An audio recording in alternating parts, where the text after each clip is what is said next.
Tá pronto, já estamos no Facebook, já tô gravando. Só precisa ligar o screen sharing, né? Aham. Então, tá autorizado. Boa tarde, todo mundo. Acho que tem mais gente entrando agora também. Bom, hoje a gente vai discutir o artigo dos princípios de Hong Kong. E não sei se todo mundo conseguiu dar uma lida. O Pedro vai começar apresentando. E hoje a gente tem uma convidada especial, que é a Carmen Penido. E a gente discutiu isso no fim do ano passado, aqui no Reproducibility, né? E recebeu como sugestões mais de uma pessoa de termos convidados especialistas dos temas para comentar e enriquecer as nossas discussões.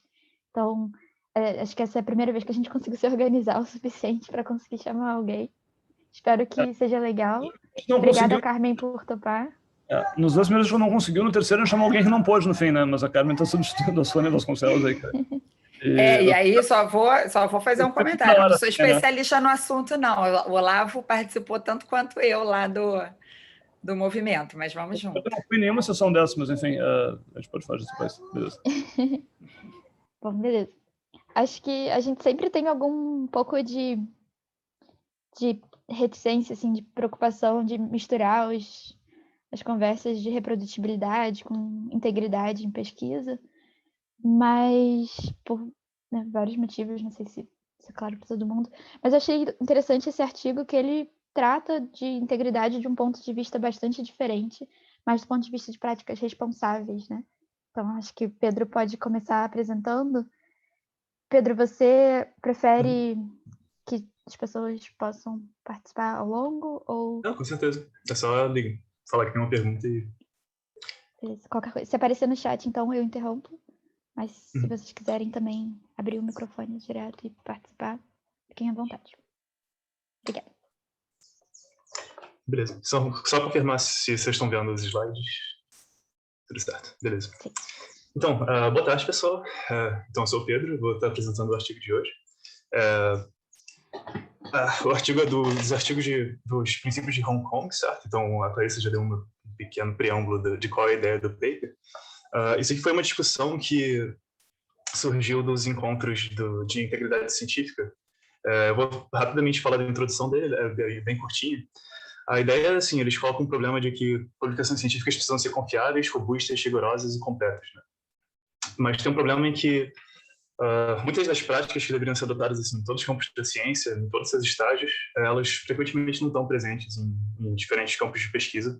Tem diversos tipos de dificuldade relacionados a isso, mas uma das principais que os autores colocam é que tem um problema de incentivos, né? Então, do ponto de vista de ciência mesmo, tem muito pouca ênfase no rigor da pesquisa que é feita e costuma ser valorizado muito mais volume e fator de impacto, de novidade e onde os viés, os lugares onde são publicados, certo?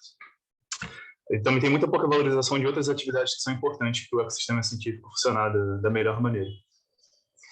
Então, a ideia desse paper, né, foi elaborar 5 princípios que poderiam ser adotados por instituições na hora de avaliar pesquisadores, para tentar incluir esses valores nas práticas de avaliação de cientistas.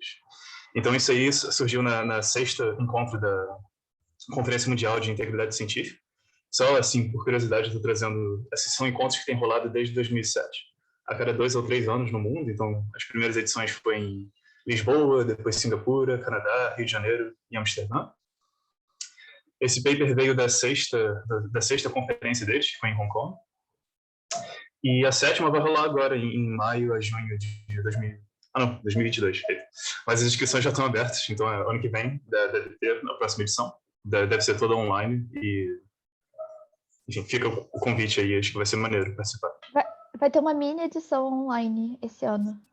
Pois é, eu me inscrevi para essa mini edição online também. Eu até fiquei confuso pela data agora. Acho que é mais ou menos na mesma época, assim, fim de maio. Vou botar o link aqui. Era para ser agora, né? Acho que eles passaram de agora para online com uma mini coisa e isso aqui deve ser, espero, o presencial de fato no ano que vem. Sim. Beleza. Então, aqui eu traduzi os princípios que estão em português. A estrutura do paper é que eles discutem cada um deles brevemente qual a ideia por trás, problemas que estão associados, e depois eles trazem exemplos de implementação. Então, é bem anedótico, assim, são de tipo, conheço essa universidade ou aquele instituto de pesquisa que aplica esse tipo de valor dessa determinada maneira. E quase todos eles têm uma referência, então se você quiser ler tipo, mais detalhes de como foi implementado, está lá. Só pelo paper em si não te dá muito detalhe, né, de quais são as práticas de cada universidade. Mas então, o princípio 1 seria avaliar práticas responsáveis de pesquisa, valorizar comunicações e descrições completas, né, reporting, recompensar a prática de ciência aberta, reconhecer uma ampla gama de atividades de pesquisa e reconhecer outras atividades essenciais também, como revisão e mentoria. Tá, então a ideia do primeiro princípio seria de avaliar práticas responsáveis de pesquisa. Isso aqui é um guarda-chuva muito grande, na verdade, né? Então, na própria hora de escrever, acho que os princípios não são completamente independentes e nos pequenos trechos de descrição tem texto que poderia estar incluído no outro.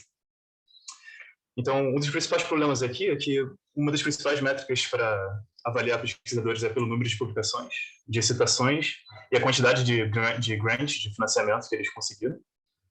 Frequentemente também tem um bônus por publicar em revistas específicas, né? Então, as famosas de grande impacto, sei lá, para ciência biomédica tem a Cell, Nature, etc. Isso tem um problema naturalmente, assim, do ponto de vista de citações. Isso é influenciado muito pelas práticas de citações do campo, então não é muito comparável entre diferentes campos de pesquisa. Tem a questão de muita ênfase em volume não da qualidade, e isso é difícil de medir, mas... e também diz muito pouco sobre o rigor do que está sendo publicado. Aqui eles também dão um foco muito grande, né, em valor das contribuições, e no sentido de valor para a sociedade, assim, de ter um retorno, de ter impacto e de afetar positivamente, sei lá, decisões de políticas públicas ou de saúde. Então, com isso em mente, assim, ele dá exemplos de implementação. E aqui, de novo, esse é um guarda-chuva que poderia incluir muita coisa. No final, eles escolhem só alguns poucos para falar sobre. Um deles seria a inclusão de pacientes na determinação de prioridades e formulação de estudos. Então, de novo, aquela ênfase em ter como stakeholder os cidadãos, assim, tipo, eles estarem incluídos no processo de decisão científica, do que ser estudado e tal. Então, aqui, exemplo, ele dá, tipo, no Canadá, tem essa Strategy for Patient-Oriented Research, essa Ontario Support Unit e James Lind Alliance, todos eles tentam incluir os pacientes na hora de decidir o que ser estudado. Outro exemplo que ele dá é do uso do Experimental Design Assistant. Então, para quem não conhece, isso é uma ferramenta para auxílio de design experimental, que é desenvolvido pela NC3R. Então, lá você consegue, na hora de fazer um design do estudo, ele tipo, te dá vários auxílios em pensar sobre o tamanho de amostra que você vai escolher para o seu estudo, né? Tipo, calculado com um certo poder. Pensar em medidas de randomização, de controle de qualidade, de reporting. Tem todo um pipeline para tentar te auxiliar. Então, eles recomendam o uso desse tipo de ferramenta. E também ele fala nessa parte de implementação de usar medidas de engajamento com a sociedade, então coisas de divulgação científica, de organização de eventos, de ter acesso de mídias sociais na ideia de democratização de ciência. Mas, assim, eu devo admitir que tem algumas coisas do paper que eu não gostei muito da maneira que foi estruturado. Porque aqui, isso é uma discussão que pode ficar para depois, mas esse é o trecho sobre responsabilidade de práticas científicas, e aqui ele começa a falar assim, o que os pacientes gostariam que fosse estudado, e medidas de mídia social e engajamento com a sociedade, que eu não sei se é exatamente, diretamente relacionado com a responsabilidade da prática científica, assim, talvez fosse assim, depende do quão generoso você for, com o que seria a responsabilidade do cientista. Eu não concordo. A outra coisa, assim, você tem que pensar que é uma galera que vem da clínica, né? O David Moore é de reporting de clinical studies, assim, então a maior parte das pessoas veio da pesquisa médica, assim, e tal. Então, assim, sei lá, que tem... Ainda assim tem uma tradição incipiente em inclusão de pacientes, etc, e tal, existe, mas são alguns lugares, é pouco ali e tal. Então, tipo assim, já é vanguarda nessa área específica pro resto da ciência, enfim, talvez você esteja mais longe ainda, né? Tipo assim, mas acho que, assim, é uma visão de alguém que vem da área médica, né? Sim. Mas assim, você pode argumentar que todos os 4 princípios meio que cabem aqui dentro, de certa maneira. Depois eles têm uma figura em que eles vão trazer vários exemplos de práticas responsáveis, que isso vai ser legal de discutir, eu deixei mais para o final, depois de falar dos princípios individualmente. O segundo princípio que eles colocam seria a valorização do reporting completo, né? Então aqui tem um problema sério em que frequentemente esses estudos negativos não são publicados. E aqui estudo negativo seria a ideia de vamos testar se tem uma interação X, e aí você descobre que, sei lá, você não tem evidência para apoiar muito a ideia original. Frequentemente tem uma percepção de que isso não vai ser muito valorizado, que talvez seja razoavelmente bem fundamentado com as práticas de publicação das revistas, mas já existe um bloqueio até no nível de proposta, na hora de escrever o paper, as pessoas só deixam dados de fora, ou jogam fora estudos inteiros se não encaixam numa história que acha que vai ser facilmente publicada em diferentes locais de publicação. Então isso gera um viés muito forte e distorce a evidência científica, porque o que você encontra publicado é só uma pequena fração selecionada de interações, sei lá, coisas interessantes ou novidades ou o que a gente chama de estudos positivos, frequentemente, né? E um dos dados que ele traz aqui, por exemplo, que é meio chocante, em estudos clínicos, a gente consegue dimensionar esse problema um pouco melhor, porque eles têm que ser pré-registrados. Então, você sabe que pelo menos o estudo aconteceu, mesmo que ele não seja publicado depois. E em ciência pré-clínica isso não é o caso, então é difícil dimensionar o problema. Mas aqui, cerca de 75% dos pacientes que foi estudado, sei lá, essa droga, que é um antidepressivo, reboxitina, em depressão, os dados não foram publicados depois. Assim. Então, só sumiu, foi descartado, não sei o que aconteceu exatamente no meio. E isso ilustra bastante sei lá, não dá para você jogar fora dado de 75% dos pacientes. É meio doido isso. E, além disso, um outro problema que ele coloca é a questão de viés ao reportar os dados, né? Então, tem muita flexibilidade de análise e de mudança de desfechos. Então, frequentemente, você tinha uma análise original, você não encontra o que você queria, você começa a fazer desdobramentos dela, muda o grupo, faz análise de subgrupos e etc. E você não reporta o processo inteiro. Então, chega no final, você tem um paper falando que era só isso que eu queria testar e tá lá, medidas estatísticas em cima. E isso também distorce bastante toda a questão da evidência e da análise estatística. Então, bom, exemplos para tentar ajudar com esse tipo de problema seria requerir o uso de orientações de reporting. Então, até essas guidelines famosas, tipo Arrive e Spirit. Então, várias agências de fomento e universidades exigem que você passe por essa checklist na hora de publicar artigo. Então, algumas delas estão listadas aqui. A outra é o uso de Register Reports, né? Então, é tentar você registrar que você vai fazer um experimento antes dele ser feito e já tem um plano de análise e tudo. Então, se você começa a desviar muito dele, fica nítido que assim, ideias mudaram no caminho, que não era a ideia original do paper. E aí também, talvez nem tudo que você faça de modificação seja muito justificável, né? Mas também um lado legal disso tem journals em que se propõe a publicar estudos que vêm desses Register Reports, independentemente dos resultados. Então, se você disse que já tinha tudo, um desenho de experimento e um plano de análise, se você seguia ele, eles garantem, a gente vai publicar independentemente do que sair dele. E eles também recomendam o uso de plataformas integradas que ajudem esse processo de identificação e registro de estudos. Por exemplo, esse CET é para manejo de criação de protocolos de estudos clínicos, e ele já é linkado com um clinicaltrials.gov lá dos Estados Unidos e Canadá. Então ele já fica registrado automaticamente quando você cria o seu plano de estudo, ele já sobe a nível federal. Então ter esses tipos de plataformas mais integradas ajudaria também a não perder estudos no meio e perder dados de pacientes no meio.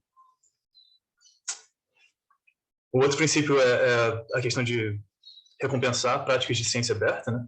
Então aqui eles falam tanto ciência aberta, tanto a nível de dados, mas a nível de método e publicação e código, inclui tudo. Eles começam falando que tem um problema de acessibilidade, então é muito custoso você ter acesso a todos os journals, certo? mesmo as universidades mais chiques reclamam que, pô, dar acesso a todos os meus alunos para várias revistas fica muito custoso. Então, simplesmente não dá para você ter acesso a tudo com os paywalls. Mas que, assim, decisões de políticas sociais ou de saúde que vão ser tomadas deviam ter acesso, a princípio, a todo o conhecimento científico. Então, você não devia limitar isso por questões financeiras. Então, sei lá, você tem o argumento de que todo mundo deveria poder ler o que sai de estudos. E, de novo, aqui o universo é muito de ciência, de pesquisa clínica, né? E dentro de pesquisa clínica tem um problema adicional de compartilhamento de dados, que é que os dados de pacientes são sensíveis por questão de privacidade e segurança. E a exceção são ômicas, né? Então, assim, no mundo de bioinformática, muitos dados de sequenciamento, de genômica, de transcriptômica, etc., são disponibilizados publicamente, mas frequentemente outros tipos de dados de pacientes não conseguem ser abertos de maneira pública. Isso apesar do apoio de pacientes. Então, eles citam umas pesquisas em que vários pacientes, dentro de pacientes que participaram de clinical trials, em geral, apoiam que dados deles sejam usados se for para avanço científico. E, assim, toda essa lado de Open Science é fundamental para você ter mais confiança no que está sendo gerado e aumentar a reprodutibilidade, tanto de análise quanto de inferência, de tudo. E também para avaliar viés de reporting que ficam escondidos frequentemente, né? Só dentro dos viés dos locais de publicação formais, é muito difícil você ter noção exatamente de tudo que aconteceu por trás. E ter ciência aberta para ter acesso ao protocolo, acesso a código, etc., ajuda com isso, e os dados. Então, exemplos de implementação em diferentes universidades, assim, ele comenta de lugares que têm um apoio para compartilhamento de dados e com suporte institucional, assim. Em Cambridge, ele fala que tem os Data Champions, que são meio que voluntários para ajudar diferentes institutos de pesquisa a deixar os dados fair. Então, fair é aqueles princípios de manter acessível, encontrável, interoperável e o R eu esqueci agora. Mas é um princípio importante. Reusable. Assim, Desculpa, reutilizável. Reutilizável. E tem crescido, outros lugares apoiam isso, então ele cita a Universidade de Ghent, o Center for Open Science e tal. E tem crescido uma carreira agora chamada Data Stewardship, que é muito nessa linha. Então, assim, é você tentar... são um cara que é dedicado a pegar os dados de instituições e dos institutos e anotar propriamente metadados e dar as orientações de como tornar esses dados fair. Tem alguns lugares que tem uma política de acesso aberto muito forte, então ele dá os jornais da PLOS, por exemplo, e essa Universidade Técnica de Nanyang. Então lá você é obrigado a fornecer publicamente dados que você tem, e isso é tudo disponibilizado em repositórios digitais. Nessa universidade eles têm umas audições, então eles escolhem algumas dessas publicações para dar uma olhada se você realmente disponibilizou tudo e tal. Tem universidades que incluem isso como um critério explícito na hora de avaliar carreira e promoções. Por exemplo, a Universidade de Delft ou de Glasgow, na Escócia e Países Baixos. E tem outros lados além disso, para ajudar com essa coisa de ciência aberta. No lado de acessibilidade, ao que é produzido, né, as publicações, tem o uso de preprint, que ajuda bastante. Então, mesmo que no final vá para uma revista que tenha paywall, tem vários journals que permitem que você tenha publicado como preprint antes, então isso é estimulado por, enfim, várias instituições, aqui eles citam NIH, Medical Research Council, Wellcome Trust, então agências de fomento e várias instituições nesse lado de ciência aberta e meta-ciência. E duas coisas que eles comentam também que é importante é a ideia de você ter identificadores únicos para pesquisadores, para ajudar a saber de quem é a contribuição. Então, para isso foi criado o ORCID, que é basicamente, enfim, um identificador digital único, que não depende do seu nome como cientista. E isso é recomendado que seja usado, assim, várias agências de fomento fizeram uma carta aberta para que a gente consiga identificar unicamente pesquisadores. E E também a questão de autoria, usar o sistema de credit. Então, isso é uma taxonomia para tentar descrever, tipo, precisamente o que cada autor estava envolvido para prevenir práticas de autoria que sejam inadequadas. Então, só incluir um monte de autor que não realmente contribuiu para o paper. Acho que esses são outros pontos que permeiam os outros, né? De, tipo, você ter reconhecimento individual por cada uma das práticas. Acho que valia para o princípio 1, valia para o princípio 2. Sim. Não é só reconhecer a ciência aberta, mas também todo aquele guarda-chuva de coisas de práticas responsáveis e tudo mais. Pois é. Eu concordo também. Eu não gostei muito da estrutura do paper, porque justamente isso de vários pontos poderiam entrar em momentos diferentes. E vários desses dados, assim, um pouco anedótico, no sentido de, isso foi implementado em tal universidade. Eu estou até colocando elas aqui, mas tipo, não detalhar muito o que exatamente foi feito, ou a forma de se fazer.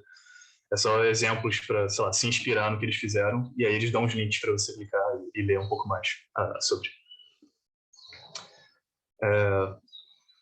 Eventualmente, esses exemplos vão ficar datados também, né? Por enquanto, o artigo ainda é bastante recente. 2019, né? Sim. Mas, além de ser limitado pelo que os autores conhecem, ou pelas pessoas que estavam comentando em cima das versões que ficaram abertas para consulta, né? Desses princípios. Daqui a pouco vão ter um monte de outras que vão incluir também. E essas talvez mudem as práticas ou mudem as regras, enfim. Mas é legal que tem exemplos. Sim. Isso é uma coisa que eu esqueci de comentar, né? O paper em si, ele circulou por centenas de mãos, assim. Então, passou por 700 pessoas lá que estavam na conferência. Mais de 100 pessoas deram input. Então, também fica difícil você ter um texto, sabe, organizar o input de todo mundo e chegar numa versão final depois. Não é uma coisa trivial. Mas eu também tenho a sensação de que foi muito baseado em quem escreveu o original e coisas que que essas pessoas conheciam, que estavam com as primeiras versões do texto. Para citar esses exemplos específicos. O quarto princípio é valorizar e reconhecer tipo, uma ampla gama de atividades de pesquisa. E aqui, quando a gente fala de atividade de pesquisa, digamos, tipos de pesquisa diferentes, algo assim. Então, a ideia é que existe parece que eles fazem uma divisão entre um tipo de ciência muito convencional, assim, do que é frequentemente encontrado em laboratórios e, assim, do standard e tal. E tem coisas mais inovadoras ou mais arriscadas ou propostas diferentes que ele fala de out of the box, blue sky research, coisas meio mirabolantes, assim, ter um espaço e não necessariamente precisa ser tipo a maior parte de como a ciência é feita, mas ter algum espaço para esse tipo de projeto. Eles comentam, e também ter atividades que são fora do meio de laboratório, mas que também ajudam a ciência de diversas maneiras, assim, tipo, nem que seja só tipo discussões sociais e casuais entre pesquisadores de uma maneira regular. Assim. Eles citam que a descoberta do grafeno, que assim tipo veio de discussões de sexta-feira, assim, tipo pós-laboratório, assim. Isso tem um papel importante de ecossistema científico, assim, só encontros das pessoas, de fazer networking, conversar sobre, não vem necessariamente dos meios tradicionais de se fazer ciência. Mas além disso, essas coisas de ciência não convencional, ou projetos diferentes, ou juntar gente e ver no que dá, eles também agrupam como outras atividades de pesquisa importantes que não são tão tradicionais, como estudos de aplicação, estudos de síntese e estudo sobre a ciência em si, que seria meta-ciência. Então, existe uma falta de reconhecimento e financiamento para esse tipo de atividade. E um dos princípios importantes seria incluir isso dentro do que valorizar de atividades que as pessoas estão se envolvendo como pesquisadores. Então, assim, exemplos de coisas que estão usando, que se usa para isso, ele dá, tipo, plataformas para tentar medir o impacto de atividades científicas. Eles frequentemente voltam para esse ponto da questão do impacto, então, o quanto a pesquisa está revertendo em mudanças na sociedade, assim. E, de novo, eu acho que é muito em questão da prática clínica nesse caso, porque ver o quanto a ciência está realmente mudando como se trata o paciente ou algo do gênero. E aí ele comenta que existe esse research fish, mas pelo que eu vi é tipo vai ser uma empresa que dá tipo consultoria para você tentar entender o quanto a sua ciência muda o mundo. Eu não entendi muito bem exatamente qual a proposta. Outras coisas que são importantes é a questão de fazer financiamento de estudos pré-clínicos confirmatórios. Então, muita da ciência pré-clínica que existe assim, é muito exploratória. E existe uma falta de, tipo, vamos ver o que realmente é verdade, mais robusto, faz em vários lugares, faz com N's maiores, etc. Esse tipo de funding meio que falta, principalmente em ciência biomédica. Ele fala desse German Federal Ministry of Science and Education, tem financiamento específico para isso. A questão de usar prêmios para reutilização de dados e suporte para a metaciência. Então, você ganha funding extra por ter usado dados publicamente disponíveis e tal. Esse tipo de prêmio também é uma forma de estímulo.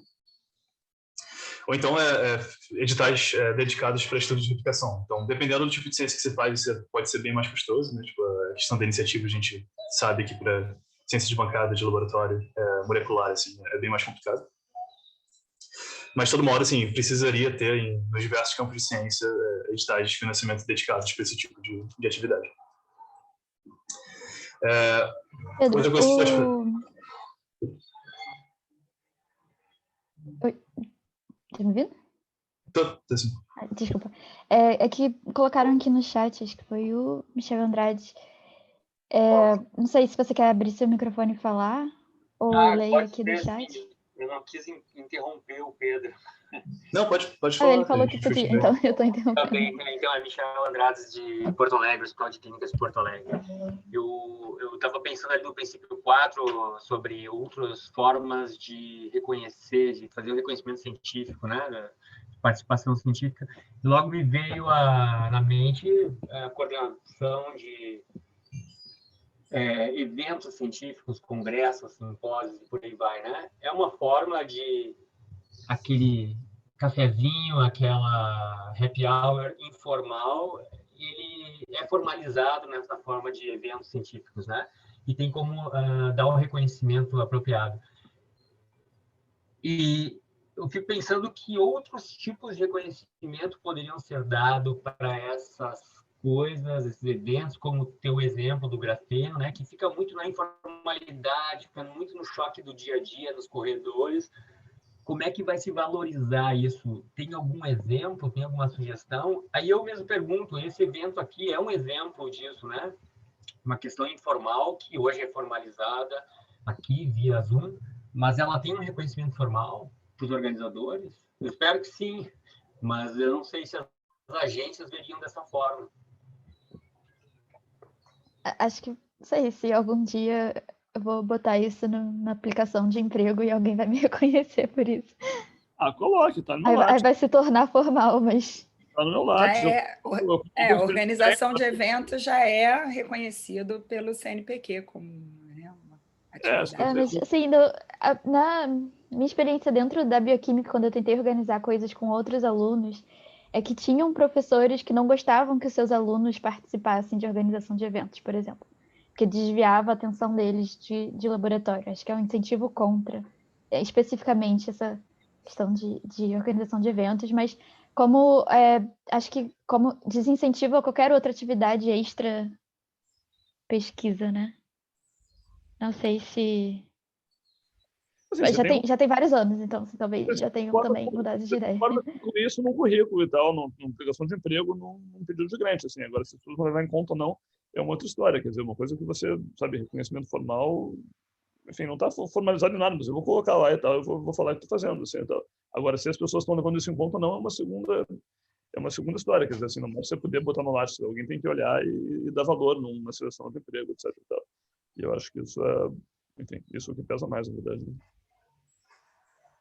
Se eu posso dar 2 centavos aqui, eu acho que quanto mais isso aparecer nos currículos, independente disso é um critério ou não de seleção para dar uma bolsa, para contratar uma pessoa, mais as pessoas vão se acostumar a ver e mais elas vão levar em consideração.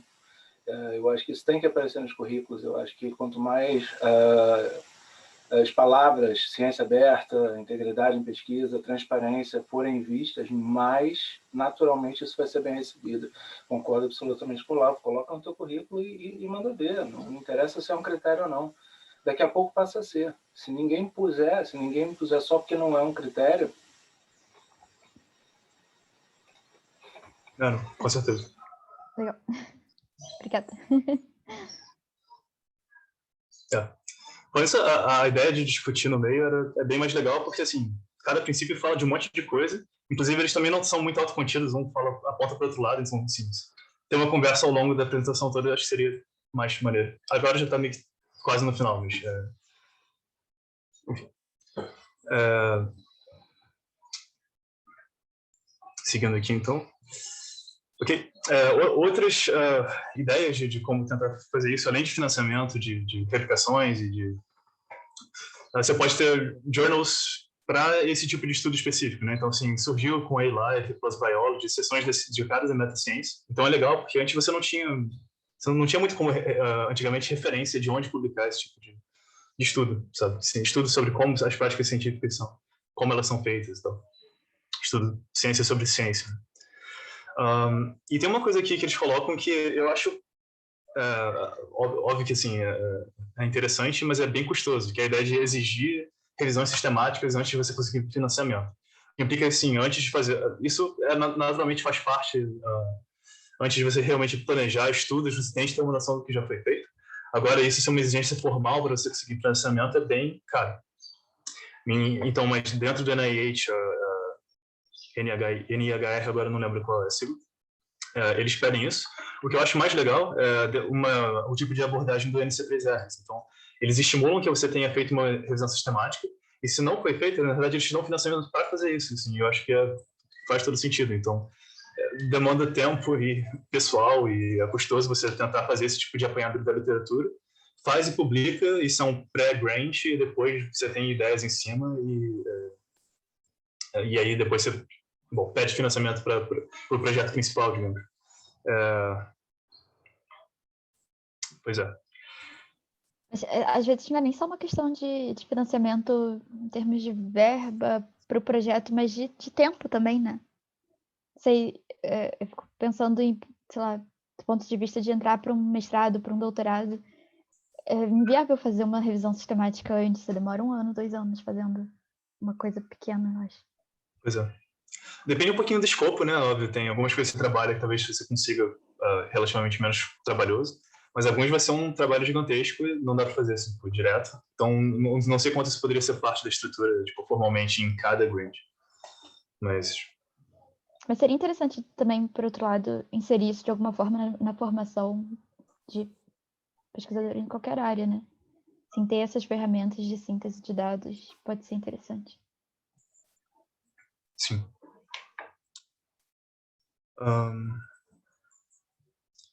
E, por fim, eles falam que eles citam um paper que desconhecem. Eu não sei se isso vale mais, enfim, mas teve um levantamento em 2019, esse artigo, esse Rice et al., com Ioannidis e uma outra galera, que pegaram 170 universidades e avaliaram tipo, quais são os critérios de avaliação de progressão de carreira e etc., o que é valorizado explicitamente nos sites e tal. E nenhum deles incluía coisas de replicação em metaciência, isso em 2019. Isso talvez uma coisa que tenha mudado, ou vai ver, não estava dentro da amostra deles. Mas eu já vi algumas chamadas para empregos, assim, para pós-docs, principalmente em psicologia, que botavam isso em destaque, assim, ter conhecimento de boas práticas em ciência aberta ou reprodutibilidade. Mas talvez a psicologia também esteja em outra fase do problema que a gente do laboratório tá, né? Sim, sim. Essa discussão chegou lá alguns anos antes, né? Realmente. Beleza. E o quinto princípio que eles colocam é reconhecer outras atividades essenciais que não são diretamente de atividades da prática de pesquisa, mas sim mentoria e revisão. Está envolvido com o processo científico, mas não é da ciência, da pesquisa em si. Então, para o ecossistema científico funcionar direito, isso meio que é parte integral, certo? Você ter mentoria de novos alunos e crescimento de pessoas e tal. E você revisar trabalho de outras pessoas, nesse caso, assim, ainda feito muito de forma voluntária dentro da estrutura de revistas. Mas isso, assim, nem fica no seu currículo que você revisou X papers, que você, talvez o número de alunos que você orientou até entre um pouco mais. Mas, assim, isso deveria ser um dos princípios na hora de você avaliar uma pessoa, assim, como cientista, como pesquisador. E exemplos de como isso foi implementado em diversos lugares, assim, uma das dificuldades com relação a revisões de, por exemplo, peer review, é que isso só é perdido, não tem uma estrutura formal de onde você publicar isso, em vários casos. Alguns jornais até isso existe, mas você também precisa ter como citar a revisão em si. Então, você tem que criar um DOI para ela, para as pessoas poderem, sabe, linkar o paper original e ter toda a estrutura em cima de um objeto que você consegue incluir no currículo. Tem vários tipo, outros valores que várias universidades incluem explicitamente, instituições, tipo, como algo que eles querem explicitamente, a coisa de liderança e cidadania. Então, liderança muito no sentido de mentoria, né? Você ter X alunos passando por você. Oi? Posso interromper mais uma vez aqui? Desculpa. Falando de reconhecimento por revisões, né? O Publons tem feito isso, né? Então, tu consegue obter esse reconhecimento via Publons sem ter que te expor, se tu não tem interesse de a qual exatamente artigo tu fez a revisão, né? Para não entrar em conflito, às vezes, com autores. Então, o Publons é essa terceira parte aí que certifica que tu fez algum tipo de revisão. Acho que ele está bem disseminado entre as pessoas que fazem revisão, mas acho que não custa fazer a propaganda aqui, né, de como ele funciona.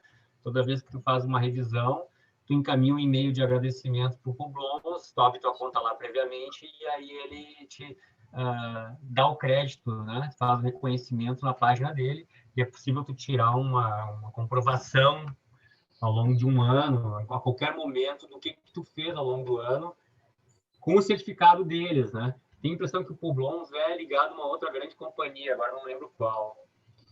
Enfim, é uma forma de obter esse reconhecimento chancelado por uma parte que é reconhecida, né? Que não fica só no autodeclarado. Então, Publons.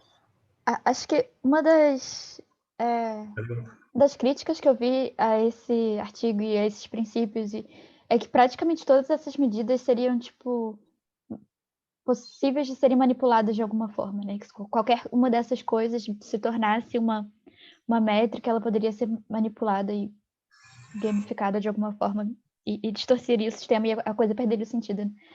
Mas vocês acham que, de repente, esse ponto assim, de revisão ou de orientação, se você tivesse como ter não só uma medida quantitativa, assim, de eu fui revisor para vários artigos, mas fiz boas revisões, ou os alunos que você orientou, eu não sei como você mediria isso, assim. Acho que a CAPES está... Eu não me lembro se isso foi a Débora que falou na última reunião, ou se foi alguma coisa que eu vi internamente na bioquímica, mas que parece que eles estão querendo avaliar as pós-graduações de acordo com aonde os graduados vão parar depois, assim.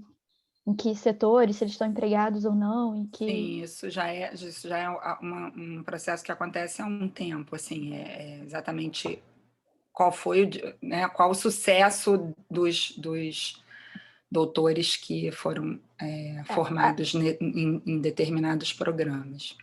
É como uma medida de qualidade além da quantidade, né?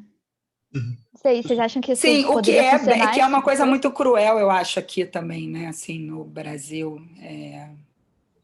Enfim, eu acho válido, até pelo conhecimento, mas para funcionar como métrica, eu teria mais cuidado, mas eu acho que Até porque medir sucesso parece bem complicado, assim, né? Quer dizer, numa única carreira, você ainda pode tentar discutir, assim, nas condições, você pode terminar o doutorado, fazer qualquer coisa da vida. O que é sucesso ou fracasso, assim, pode ser muito... Enfim. Sim, com certeza. Então, tu pode não ter um emprego formal na academia, mas tu pode, às vezes, fazer muito mais pela ciência fora dela, atuando em consultorias ou mesmo atuando como divulgador científico. E aí isso não vai ser valorizado pro teu programa, porque aquele egresso virou um youtuber, vamos dizer. Mas eventualmente ele aí... está fazendo mais pela ciência do que os acadêmicos. Então, né? Michel, mas aí entrando no princípio que propõe o reconhecimento de outras práticas, né, além desse rol restrito das métricas atuais, isso seria, sim, contemplado como contribuições, né? Isso que eu acho que é uma das propostas desse documento. Teria que acontecer tudo meio que junto, né? Assim, você reconhecer as outras práticas e incluir isso e... Sim, a divulgação científica hoje, por exemplo, está já sendo, né, vista durante a pandemia com um destaque, com uma importância, né? Eu acho que são reconhecimentos que estão, sim, em transformação. O quanto isso vai, de fato, como isso vai implicar virando uma métrica, isso, a princípio, tudo pode ser manipulável, né? Mas eu acho que a valorização das práticas na atividade diária do pesquisador, ela vai, na verdade, se a gente não pensar em métrica, mas pensar justamente no fomento à integridade, isso é válido. E a gente fazer o sentido oposto, a gente sair das metas, né, do pesquisador que ficam na nossa fila para atingir, para você ser um bom pesquisador, ser um pesquisador do CNPq, ser reconhecido internacionalmente, que gira, sim, muito em cima do número de publicações, de citações, etc. Então, assim, a partir do momento em que o foco pode sair dessa restrição desse rol, eu acho que a promoção né, da integridade, de modo geral, ela vai estar sendo mais fomentada, acima da questão de se isso vai virar uma métrica ou não, se vai ser pontuado no seu currículo ou não. Eu acho que pode ser uma discussão ainda anterior. Assim, uma discussão que tem no paper, não muito formalmente, mas meio solta entre os parágrafos lá, é que precisa ter estruturas também para conseguir medir isso, tipo, direito, né? Então, sei lá, a questão da importância do RC, a questão de ter o DOI do peer review, coisas do gênero. Então, nem para tudo tem uma maneira bem instituída, tipo, organizada já, de implementar. O Fausto está fazendo várias perguntas, vários comentários aqui, não sei se você quer falar, Fausto. Eu concordo plenamente com o último comentário e tal, mas, enfim.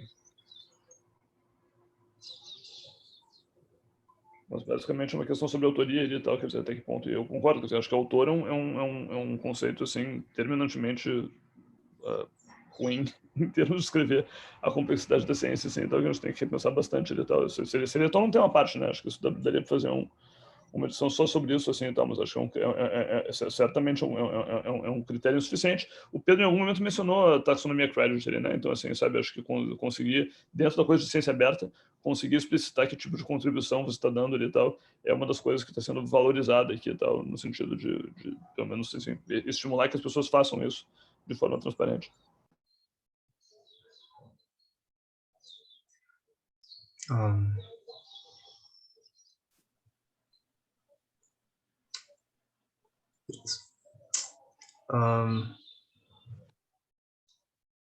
Ok. As últimas duas coisas que eles colocam assim de exemplos de práticas de lugares e tal, nesse sentido, da fundos para eventos e atividade de ensino e disseminação. Então, foi algo que alguém comentou aqui, acho que foi o Michel. Então, ele dá exemplos do NC3Rs, o Institutos Canadenses, o Irish Health Research Board, que tem recursos para esse tipo de atividade. Então, sei lá, poderia ter alguém ajudando com budget de reproducibility ou algo do gênero. E também, na parte de financiamento, você não considerar somente, tipo, principalmente publicações. Por exemplo, na Wellcome Trust, quando você vai aplicar para um grant, ele te diz, você coloca no máximo X publicações, a gente não está interessado tipo, no número tipo, total. Ele limita quais você pode submeter, e ele diz, e quais outras atividades você fez no ambiente científico. E quando eles pedem para quem for avaliar os projetos para levar em consideração, em particular, esse campo, que costuma ser overlooked, né, deixado de lado. Então era isso, assim, isso foi uma discussão um pouco mais longa do que eu gostaria de falar de cada princípio e desses exemplos que eles deram, assim. Aqui, eles dão uma figura legal, eu tive de cortar no meio, porque eu achava que ia ficar muito pequeno, enfim, de práticas responsáveis da ciência e nos diversos estágios dela. Então, são desde a formulação do estudo até a disseminação no final, até revertendo no impacto na sociedade. E aí, tudo que foi discutido está mais ou menos aqui no meio, nesses indicadores, exemplos. Alguns poderiam ser métricas de sim ou não, que você dá em uma diferente atividade ou um estudo. Outros, um indicador numérico. Mas assim, se ele fez uma síntese do conhecimento que existia antes, se ele fez um investimento estratégico em, tipo, vou pesquisar isso porque tem essa importância no mundo, etc. E eu não sei se eu deveria passar por cada um deles, assim, a gente já meio que... Eu posso só deixar aqui, a gente conversa sobre na discussão, acho que é mais legal. Mas eu volto nessa figura, então, e deixo ela meio que no final. A parte de discussão, na verdade, a gente faz, entre nós mesmos, né? Tipo, o paper tem um trechinho de discussão muito pequeno, que é só que adotar essas práticas no final e evitar as práticas questionárias é muito custoso, assim, fazer as coisas direito demanda tempo, demanda recurso, e não é tão simples, né? E nem tem as estruturas para isso ser feito de forma tão fácil, né, em alguns casos. Mas, assim, a valorização desses comportamentos, né, tipo, prática responsável, evitar o questionário, tem que ser parte integral da avaliação dos pesquisadores.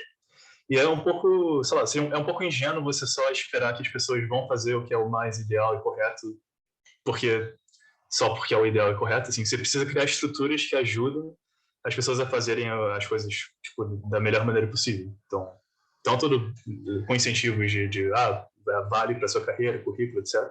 Quanto ao lado meio punitivo, que eu acho um pouco menos interessante, mas tipo, também aí, com relação a práticas questionárias.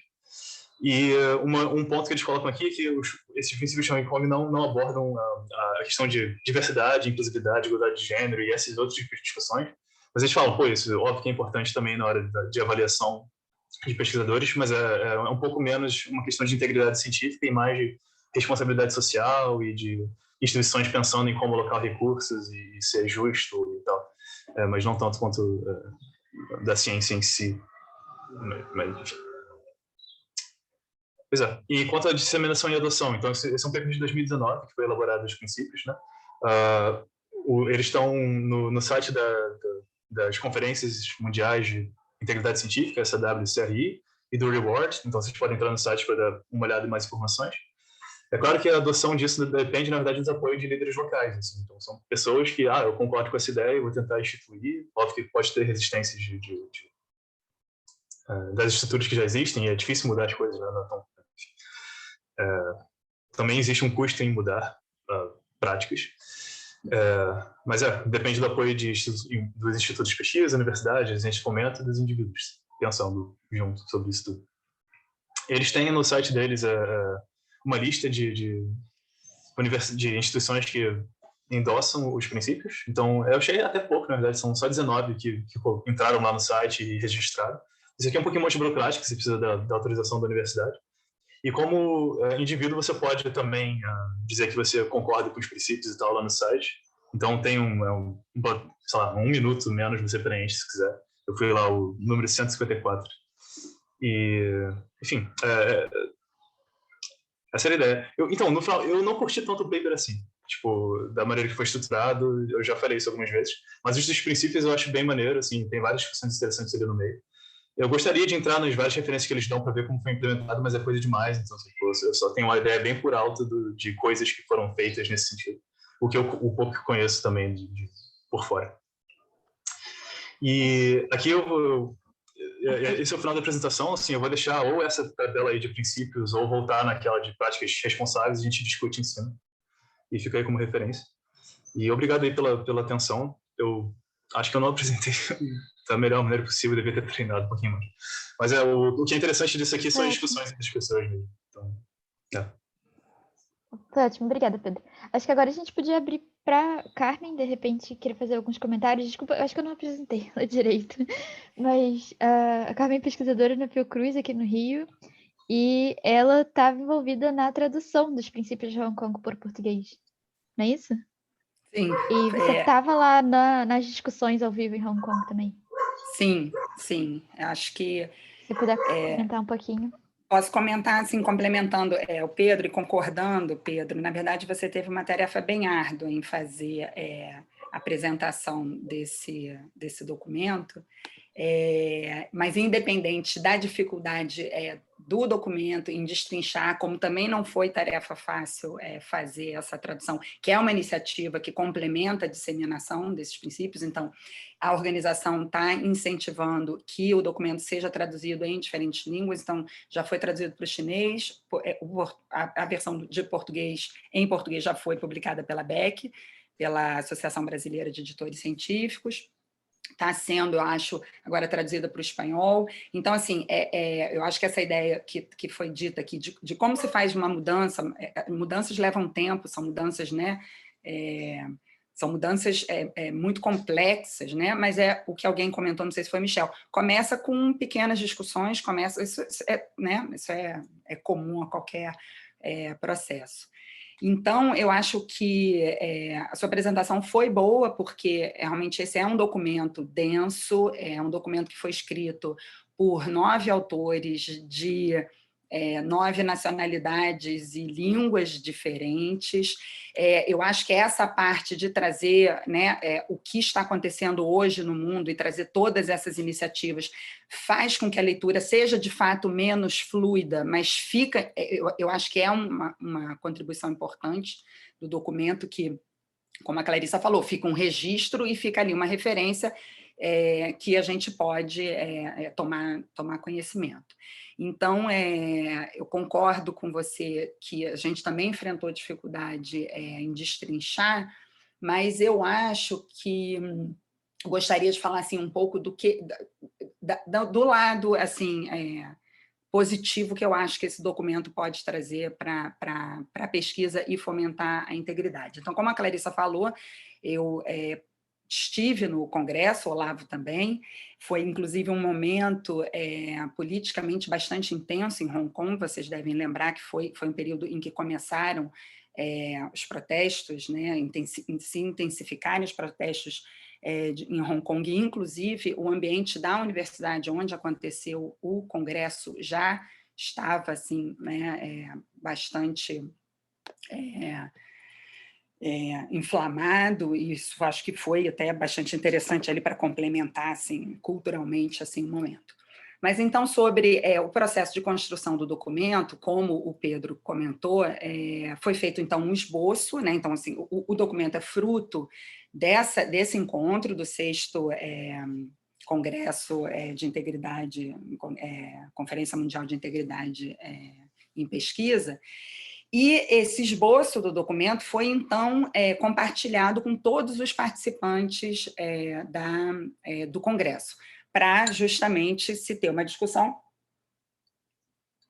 mais aberta sobre o documento. Então, eu acho que esse é um ponto positivo que reforça a transparência e o processo de inclusão das pessoas, eu acho, na construção desse documento, que, inclusive, está também aberto na PLOS para comentários. Já foram feitos alguns comentários, por exemplo, sobre o impacto de retratações e correções da literatura na carreira. Então, assim, eu acho que é importante a gente também saber contribuir, entender que o artigo está publicado, mas que a gente ainda pode contribuir para a aprimoração desse documento. E eu acho também uma outra coisa que é interessante comentar, e nisso a Clarissa já estava presente, eu não me lembro se ela estava nessa sessão ou não, é que essa discussão ela teve continuidade ainda em outros momentos após a 6ª Conferência de Integridade em Hong Kong, que não foi só feita de forma virtual, mas também foi presencial, como, por exemplo, nesse congresso de Berlim do ano seguinte, 2020, o Reward Equator, num fórum que foi coordenado pelo Lex Bolter, que é um dos autores e é presidente da 6ª Conferência de Integridade, e ele coordenou. Clarissa, você fez parte desse, você já tinha ido embora dessa sessão? Não, acho que eu já tinha ido. Já tinha ido. Então, nesse outro congresso, então, que foi feito, né, em outro país, no ano seguinte, houve um fórum à tarde de discussão sobre estratégias para a implementação dos princípios de Hong Kong. E nessa eu acho que estava até bastante cheio. A gente tinha ali representantes de agências de fomento internacionais, tinham docentes, pesquisadores, tinham alunos. E foi uma discussão, foi interessante, mas foi uma discussão intensa. Assim, acho que o Lex conseguiu contribuir bastante, mas houve até muita contestação assim, em cima da questão dos princípios. Mas o que eu acho que é importante, assim como o Pedro trouxe, mas de modo geral, assim, acho que juntando todos esses princípios, o que eu acho importante desse documento é a provocação da reflexão ou a continuação da provocação de uma reflexão que já teve início em outras iniciativas, né? Que, por exemplo, é muito marcada pela Declaração de São Francisco sobre a avaliação da pesquisa, a DORA, que foi gerada em 2012, que questiona justamente como mudanças no critério de avaliação e incentivos como são importantes para garantir a qualidade, a integridade e o impacto da pesquisa na saúde e na sociedade, né? Aí eu sugiro até uma... Desculpa, pode contar. Não, fala. Não, é que essa comparação com a Declaração de São Francisco é recorrente, assim, tá presente no artigo, mas também em outros comentários que eu vi sobre o artigo, e sempre surge essa comparação do que esses princípios estão adicionando em relação ao DORA, o que tem de diferenças e tal. E acho que as respostas dele sempre vêm muito bem, assim, de complementar e dar continuidade, né? A coisa foi...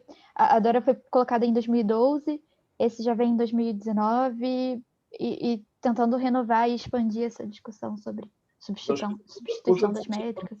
Acho que isso puxa a discussão de qual foi o real impacto do DORA também, né? Que está aí há 10 anos já e tal, e o que mudou depois disso, não tenho certeza. Assim, talvez tenha mudado o discurso, acho que as pessoas são mais... As pessoas têm uma ideia de, ok, tem isso aqui e tal, a gente não devia falar tanto de fator de impacto, não sei o quê, mas assim, na prática, eu não sei assim, o quanto que o DORA, de fato, teve um impacto significativo na avaliação científica nos últimos 10 anos. Assim, então, não sei se alguém tem alguma ideia melhor sobre isso, algum dado sobre isso, mas... O que é uma coisa que preocupa, né? Tipo assim, sabe? Acho que em várias questões que tem a ver com reprodutibilidade, tem coisas que as pessoas estão falando, sei lá, 20, 30, 40, 50 anos, são discussões recorrentes, tipo assim, sei lá, não leve tão a sério se falou de P, tem 50 anos, mas, enfim, que por algum motivo seguem sendo, parece que a gente está falando a mesma coisa que já foi dita há 10, 20, 30 anos atrás, assim, e tal. Acho que isso é um pouco menos, né? Mas igual, assim, eu me questiono, assim, se tem alguém conhece algum dado de quanto que o DORA, de fato, impactou no que ele se pretendia. Então, uma observação, assim, é mais anedótica, né, que não tem evidência mesmo, mas naquela Hack Week no Budget Science, eu mencionei que, bom, desculpa, não me apresentei, sou Michel, trabalho aqui em Oxford na Equator Network e, enfim, estou também o tempo inteiro envolvido nesse tipo de discussão de reavaliação de produtividade, avaliação de ciência. E, enfim, naquela discussão que a gente teve, eu mencionei o Wellcome Trust como um exemplo de um funder, né, de uma agência de financiamento que tem dado muito valor para a DORA, mas o quanto eles se apropriaram do movimento e o quanto eles foram influenciados pela iniciativa é difícil de dizer. Eu participei de uma discussão aqui sobre os critérios de avaliação para progressão de carreira e contratação de profissionais pela Universidade de Oxford, que foi dividido com um representante da Wellcome Trust. E, de fato, a gente vê muita coisa no sentido de valorizar a reprodutibilidade, a transparência, a integridade de ciência pelo Wellcome Trust, mas é o que eu te disse, é uma observação anedótica, não sei de fato se foi a DORA que os influenciou, se eles é que estão querendo surfar na onda da reprodutibilidade, né? Mas o que importa é que está acontecendo. E, pelo menos, no caso do Wellcome Trust, eu posso dizer que a Carmen já citou, a gente já falou sobre isso, questões que estão sendo valorizadas de forma importante por, pelo menos, esse financiador. Mas, mesmo aqui na universidade, a discussão ainda é muito embrionária. A primeira pergunta que eu fiz quando acabou a apresentação foi, ok, mas em termos práticos, o que vai ser considerado na hora de avaliar? Porque aquela história, né? No frigir dos ovos, a gente vai ter que ter um critério, a gente vai ter que ter uma medida quantitativa para avaliar, mesmo que ela seja baseada numa análise qualitativa. E, então, enfim, é o único exemplo que eu tenho. Desculpa, já estou até desviando aqui a discussão. Eu também não sei, Michel, exatamente, eu não conheço nenhum trabalho, como o Olavo levantou, mas eu acho que a discussão ela pode estar sendo demorada, como o Olavo levantou, né? A gente está há 10 anos discutindo a mesma coisa. Eu não acho... Isso foi até o que a Clarissa colocou agora, né? Sobre o que até consta no documento, né? O que isso tem de novo em cima do Dora. E, de novo, assim, eu acho que eles são documentos que têm os mesmos princípios básicos e que que a discussão é válida.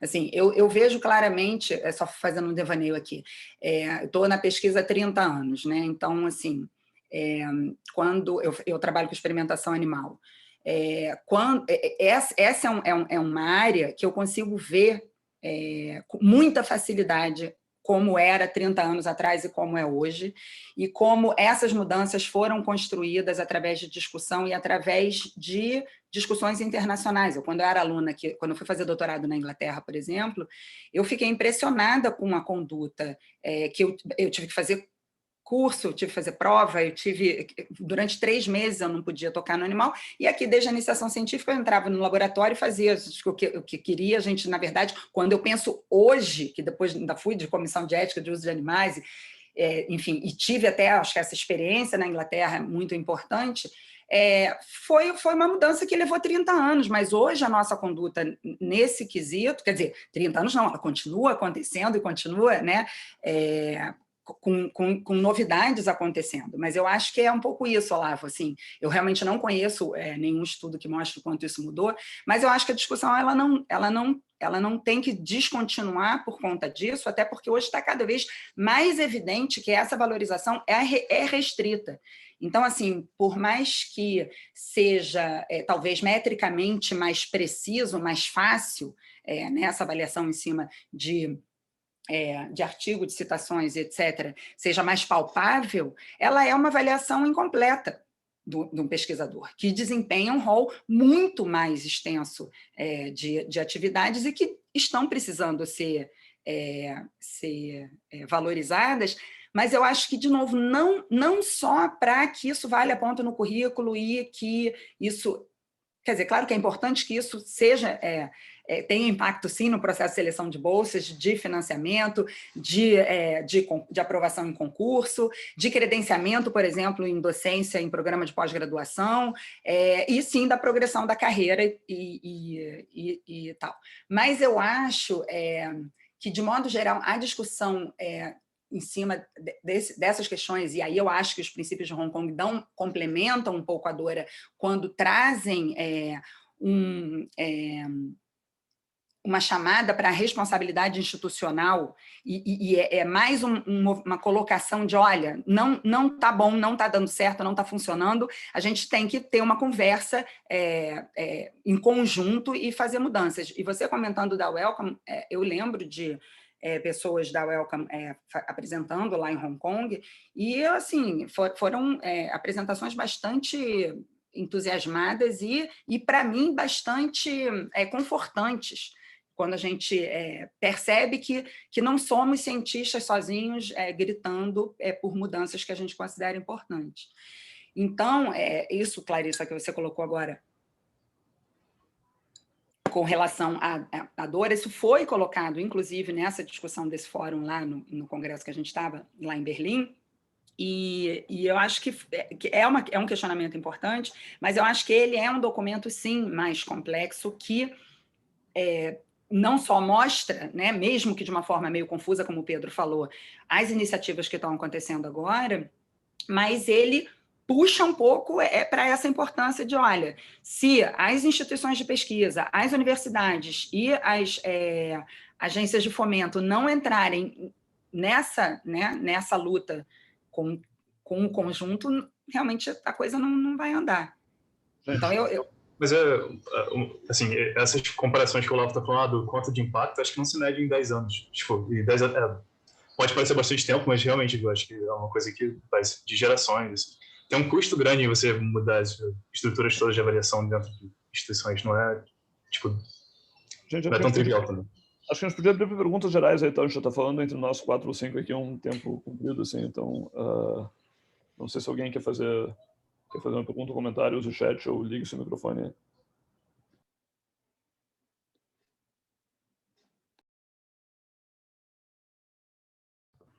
Fausto menciona que de novo concordo, assim, não sei se você quer comentar e tal, mas evidentemente como é que você mede impacto com essa universidade é uma questão muito complexa, assim, que é uma discussão que acho que está em aberto e que as pessoas vão ter visões diferentes. E uma coisa que eu queria, mas assim, uma coisa assim, voltando na minha pergunta, qual foi o impacto do Dória, assim, e tal, eu acho que a gente sabe pouco sobre o que de fato é levado em conta na carreira científica no Brasil, né? Tipo assim, alguém conhece, isso é uma coisa que talvez faça falta, né? Um levantamento sistemático do que é critério de seleção em edital de seleção de mestrado, de doutorado, de professor, essas coisas são públicas, né? Então, você sabe, um edital para concurso, um edital de concurso é público, você pode ver critérios lá e tal, e eu não sei se alguém já compilou isso aqui, vamos pegar nas áreas de, sei lá, de ciências da vida, o que são as coisas que concursos levam em conta, e isso é uma coisa factível de fazer, né? Olavo, mas eu não sei se, assim, da sua experiência pessoal, eu já fui de banca de concurso, já fiz concurso, você também, e participei de vários outros, a gente sabe que se o pesquisador não tem um bom conjunto de artigos em revistas de impacto, ele...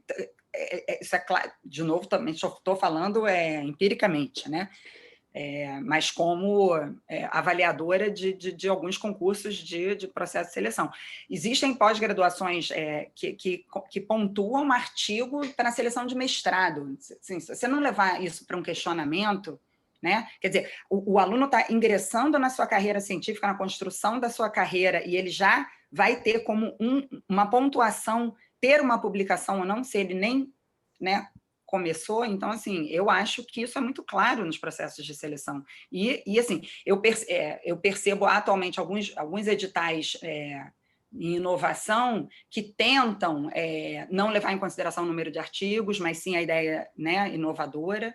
Eu acho que isso já é até um ponto positivo que tem. Mas eu acho que varia bastante no lugar, assim, quer dizer, artigos de impacto são importantes em alguns lugares, sim, e tal, em outros talvez menos, assim, e tal. Alguns lugares vão contar artigo, vão exigir artigos se você entrar no doutorado, você entende tudo, né? E para sair do mestrado, mas, assim, eu não sei se a gente tem uma documentação clara disso. E isso é uma coisa, sabe, isso é um excelente projeto de No Budget Science Right Quick. Inclusive, a Tatiana e eles estavam fazendo uma coisa que era sobre os princípios, não sei se você quer comentar, Tatiana, ou alguém mais está aí, não, só você, mas era sobre, sei lá, então era sobre presença de princípios de integridade científica tirados dos princípios de Hong Kong nas declarações de missão e currículos das pós-graduações na plataforma Sucupira. Acho que é uma coisa nessa linha, assim, e tal. Mas, assim, critérios de concurso são em tese públicos, abertos, deve ser difícil de procurar, mas, assim, eles em tese estão publicados em algum lugar. E, assim, é o tipo de projeto que eu acho que, sabe, para a gente estar falando de alguma coisa prática, eu acho que seria interessante, né? Então, fazer uns comentários. Tem esse paper que eles citam, que é do próprio autor, o Moher, com Ioannidis, Rice e tal, que eles pegaram 150 universidades e olharam quais eram os critérios explícitos nos sites de avaliação. Que aí, de onde eles tiraram uma daquelas frases, nós não conhecemos universidades que usam esse critério ou aquele outro. Então, fazer isso a nível nacional no Brasil seria legal também, mas, assim, tipo, ter um panorama internacional bem legal. E uma coisa que é importante, tipo, falar, tipo, eu fiz uma crítica que é bem injusta, né? Porque não só o paper tem um escopo gigante, então, tipo, é muito difícil você falar de tudo isso e ter um documento todo coeso e conciso e tal. Mas também, tipo, para cada um deles que eu falei que era meio anedótico, ele fala, eu conheço essa iniciativa aqui e acolá. Se você fosse fazer um levantamento sistemático que você está falando, cada um desses é um projeto gigante, sabe? Você tem de ter muita gente trabalhando para tentar extrair isso. Então, óbvio que assim, o paper não tem como oferecer isso tipo, direto, seria um trabalho incrível, mas para iniciativas assim menores e dar uma olhada, para cada um desses itens seria legal.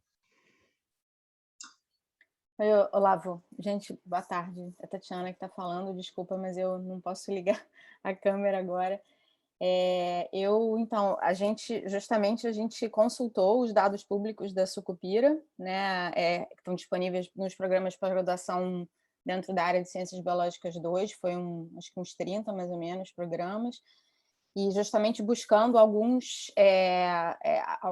tópicos, né, palavras que a gente buscou, né, que a gente extraiu dos princípios de Hong Kong, justamente para a gente ver como os programas publicizam, né, realçam esses pontos de transparência, de integridade em pesquisa, né, como os programas, ou seja, a partir dos dados públicos. Não necessariamente se é isso que acontece, mas o que o coordenador escreve, né, na Sucupira.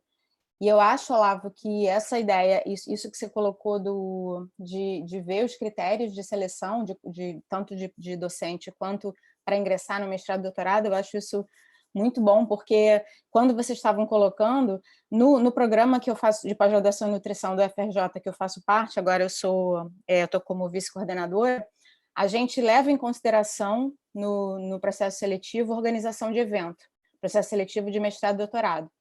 Só que, como a Carmen colocou, também tem lá artigo, tem um peso muito maior o artigo no mestrado. Então, até eu estou fazendo essa reflexão, não faz muito sentido, né? A gente bota a organização de evento porque a gente valoriza, mas será que é porque valoriza mesmo ou porque acha que tem que ter uma pontuação mínima, mas também valoriza muito mais a questão do artigo, né? Então, eu acho que fazendo esse levantamento, a gente traria essa informação. E uma outra coisa também que eu queria trazer para vocês é que aconteceu comigo recentemente que eu fiz uma revisão de um manuscrito no Journal of Nutrition e assim foi super uma revisão. Eu gostei da minha revisão, assim, eu me empenhei mesmo, porque não só a temática tem interesse, mas porque eu queria fazer um bom trabalho e aí eu fui convidada para escrever um comentário, né, sobre um outro artigo. E esse comentário é revisado por pares,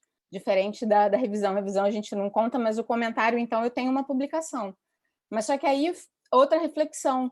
Eu tive um reconhecimento, mas o reconhecimento, claro, a editora me reconheceu o mérito da minha revisão e falou para fazer um comentário, mas o reconhecimento foi a publicação. Então, no final das contas, sempre gira para a questão do artigo, entendeu? Não deixa de ser bom, mas é assim, a gente acaba girando, né? O lado ruim é que se o artigo tivesse sido rejeitado, você teria feito uma contribuição grande, etc. e tal, e teria desaparecido do... Sim, pois é. Isso fica não público, né? Se eu puder... Cara, assim, enfim... Sim, é isso aí. Se eu puder constar a minha opinião, já faz um tempo aí que eu não reviso para editoras comerciais e tal, e eu sempre mando, quando eu consigo contatar o autor, eu mando, assim, olha, eu recuso o convite de revisão dessas grandes aí e tal, mas eu mando uma proposta para o autor, tipo assim, eu tento achar o e-mail da pessoa e tal, assim, olha só, o Elsevier me convidou para revisar o seu artigo X aqui e tal, eu não vou revisar porque eu não reviso para o Elsevier, mas eu me proponho, se você colocar um pré-print, não sei o que, eu me proponho fazer uma revisão pública, assim, e tal. E assim, eu já fiz uma meia dúzia de vezes, nunca ninguém respondeu, assim, e tal. Eu ia te perguntar isso, porque você me contou isso há mais de um ano e você tinha me dito isso, que nenhum autor acabou... Eu acho de umas 6 pessoas que eu mandei e-mail. Cara, eu posso estar mandando para e-mail errado também, assim não mas eu acho também, Olavo, que isso tem sido bastante contornado, eu acho, com os depósitos nas plataformas, né? Eu acho que eu tenho acompanhado discussões que... Não sei o que você está achando desse processo agora, mas eu tenho achado que é uma forma de meio... Isso, você pode entrar lá na plataforma e fazer os seus comentários e os autores receberem suas críticas e fazer suas versões, e, enfim. Pode, mas assim, a maior parte dos artigos não são comentados, né? Quer dizer, acho que ainda tem um universo muito grande de esforço de peer review que vai por água abaixo, assim, e tal. Então, assim, não sei, Clarissa, você tem, acho que tá mais a par disso do que eu, assim, e tal. Assim, tem comentários, a gente, inclusive, a gente tem um estudo nesse momento rolando aqui, tal, para tentar avaliar conteúdo de comentários em plataformas de pré-print, né, para ver o que as pessoas comentam e o que é abordado e que tipo de conteúdo está lá. Mas, assim, a maior parte dos pré-prints não tem comentário nenhum, né? Então, assim, vale para... Eventualmente funciona, né? Mas é eventual, né? Isso aí, será que isso também não vale para reflexão de muito artigo, muito dado, muita publicação e pouco fôlego, e talvez fewer numbers, better science? Não sei, eu acho que é isso. A gente também está com muito pouco fôlego hoje, você vai passar o dia entrando... Assim, a gente sabe o tempo o trabalho que é fazer uma boa revisão, né, de um artigo, de um projeto. Você pode puxar, não sei se o Kleber está aí e tal, não está, mas assim, você pode puxar a discussão até que ponto vale a pena revisar todos os papers, né? Porque, assim, sabe, daí a pouco tem coisa que não é interessante ou não é importante. Sim, ainda mais se isso não vai ter reconhecimento no seu currículo. Comentado, assim, né? Assim, é uma abordagem possível, assim, cara, vamos revisar e comentar o que importa. Sim. Mas não sei, assim, por outro lado, claro, se você quer ter Claro, funciona mal como filtro, né? Mas, assim, você tem, acho que não é claro até que ponto você pode deixar, mas é uma... Talvez, mas então, se esse for o caso, se isso for uma verdade, a gente está desperdiçando um tempo gigantesco, talvez revisando a fundo artigos que ninguém vai ler e às vezes revisando uma revisão que vai sumir também, assim, e tal. Então, assim, talvez seja um esforço que a gente esteja botando, enfim, que poderia ser melhor investido em outras coisas. É uma boa reflexão, é uma reflexão que faz parte das minhas, assim, honestamente. Eu participei de uma discussão recentemente sobre isso, eu achei interessante, queria compartilhar também. É que eu peguei, quer dizer, pegaram esse discurso, esse tipo de dado de que não, os autores não necessariamente estão a fim de receber boas revisões, não necessariamente estão interessados nisso, como um argumento contra pré-prints. E assim, assim, no sentido de que os pré-prints não estão de fato avançando nada em ciência, eles não estão necessariamente antecipando a divulgação do conhecimento se ninguém lê, se ninguém comenta. Eles não estão necessariamente buscando melhorias antes de publicação, porque ninguém comenta e porque os autores muitas vezes colocam o pré-print ao mesmo tempo da submissão de um artigo, a submissão para um journal, tipo. E enfim, e isso foi tomando um corpo na discussão que, no fim, eu não sei, assim, outras plataformas que eu... Oi? Aonde foi a discussão, desculpa? No Community Call da ZapBio. Que eles fazem esses eventos abertos a cada 2 meses. Tem sido bem legal, assim, os que eu participei. Mas a conclusão dessa conversa, ou na opinião de vocês, isso desmerece o potencial da plataforma, da ferramenta? Para mim, das não. Plataformas? Assim, para mim, não, mas eu acho que envolve uma mudança cultural muito maior do que a gente está, de fato, vivendo. E eu acho que já está começando a coisa de antes do pré-print sequer pegar de verdade nas ciências biológicas, ele já está sendo mal visto como um sistema facilmente manipulável, no sentido de que você pode colocar qualquer pré-print lá e você vai poder ser citado, você vai poder ser reconhecido de alguma forma, e não necessariamente você estava colocando aquilo pelos bons motivos, pelos motivos certos. Mas você acha que muda esses bons motivos e motivos certos, eles são diferentes do autor quando ele submete para uma plataforma de pré-print ou para uma grande editora, ou não uma grande, ou um predatório, o que quer que seja? Isso foi uma pergunta. Não sei. A outra coisa foi assim, os pré-prints estão sendo usados para alavancar as carreiras como uma coisa negativa, assim, poxa, a gente não quer alavancar as carreiras dos jovens pesquisadores. Eu acho que quando um artigo tem ruim, é colocado no pré-print, ele é rapidamente... Ruim que eu digo, eu não sei, que tem a falha. Por exemplo, eu realmente tenho focado mais na leitura dos artigos em Covid. Então, assim, tenho visto um feedback rápido, né? E eu tenho achado essa possibilidade da transparência e da rapidez, eu tenho visto isso como um ponto muito positivo, mas realmente eu não tenho uma visão assim tão... Eu acho que os bons exemplos são muito bons, assim, né? Tipo assim, sabe? Papers que capturam a Sim. atenção, que tem críticas e, pô, tem 60 comentários, não sei o quê, tem aquele do HIV, pô, foi retratado em 2 dias, né? Sei lá, de sexta para segunda. Mas, assim, para cada um desses deve ter 2 ou 3 que você não conhece ali, tal, que dizem umas bobagens que ninguém prestou atenção. Então, assim, o que me incomoda é que é uma coisa muito não linear, né? Tipo assim, se chamar a atenção de alguém no Twitter ou incomodar alguém, ou etc e tal, mas a dinâmica de redes sociais, né? E acho que talvez a gente tivesse uma coisa mais estruturada. Que, bem ou mal, é um mérito enfim, do sistema tradicional, assim, quer dizer, todo artigo alguém dá um jeito de que alguém comente, assim, tal. Pode ser ruim, sabe? Pode não funcionar, pode não sei o quê e tal, mas, assim, pelo menos o mérito da alocação de recursos para todo mundo aqui e tal, de certa maneira tem. Não sei se é bom, de novo, assim, que a gente coloque, sabe, talvez esteja dispersando recurso com coisas que não mereçam, assim, a gente devia, sabe, focar nesses 15 artigos aqui e tal, e deixar, sabe, de não dar bola para esses 150 que são bobagem. Mas, enfim, mas acho que tem isso aí. Em relação, cara, assim, acho que ninguém lê é um comentário, uma crítica que não faz sentido, assim. Pouca gente comenta, mas, assim, mais gente comenta preprints do que artigos, e acho que, cara, eles são lidos, assim, pelo menos, assim, tudo que eu botei até hoje, chega em algum, eu não sei, me parece que a atenção, claro, de 9,5 não linear, porque depende de como é que isso aqui circula nas redes, mas eu acho que, assim, a atenção para pré-prints tem tido, assim, tá? Você já acompanhou, Olavo, algum processo de correção de pré-print que te pareceu muito um artigo tradicional indo para o revisor, ficando naquela, o autor tentando convencer o revisor aceitando, deixando, e depois saindo uma versão final? Você vê uma diferença, quer dizer, você vê alguma similaridade em algum artigo que passou por esse processo numa plataforma de pré-print com os artigos tradicionalmente publicados? A gente está fugindo aqui muito do assunto. Eu acho que isso é muito raro, assim, né? Tipo assim, sabe, artigos que recebem comentários suficientes para você dizer que aquilo ali funciona como peer review. Acontece, né? Tipo assim, pega os artigos do John Ioannidis sobre o Covid ali e tal, que foram ultra super malhados, assim, eles têm revisões, tanto o Santa Clara Study, aquele, como a meta-análise super furada de infection fatality rate, mas enfim, eles têm segundas versões que mudaram bastante ali, tal. O comentário do John é que, tipo assim, pô, isso aí são os artigos mais peer-reviewed que eu já tive na vida, assim, tal. Mas ele é John Ioannidis expressando uma opinião mega controversa. Sim. Então, assim, sabe, essa é exceção da exceção de receber atenção, né? Tem um comentário nessa linha de post-publication peer review, né? Você só publica e depois as pessoas dão uma olhada e tal. Acho que a expectativa não é que todos eles saiam com comentários, sabe?